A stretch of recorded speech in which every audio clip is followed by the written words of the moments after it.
Tired of missing important calls because your business line is stuck on your computer? Today, we're unlocking the secrets to seamlessly connecting your Twilio number to your personal cell phone, creating a streamlined communication powerhouse. First, log into your Twilio account.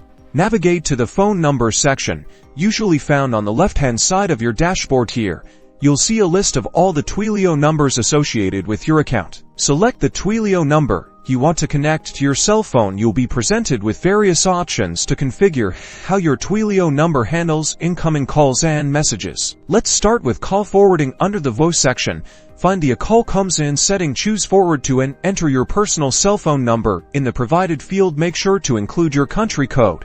Save your changes. Now, for SMS routing, under the messaging section, locate the "A message comes in" setting. Here, you can configure Twilio to forward incoming SMS messages to your cell phone using webhooks or other integrations. Configure your SMS settings to suit your preferences, remembering to save the configurations. Keep in mind there might be limitations. Call recording functionality may be affected, and international call forwarding can incur extra costs, so review your Twilio pricing and regulations. Congratulations, you've successfully connected your Twilio number to your cell phone. Now you can manage your calls and messages efficiently, all from one device.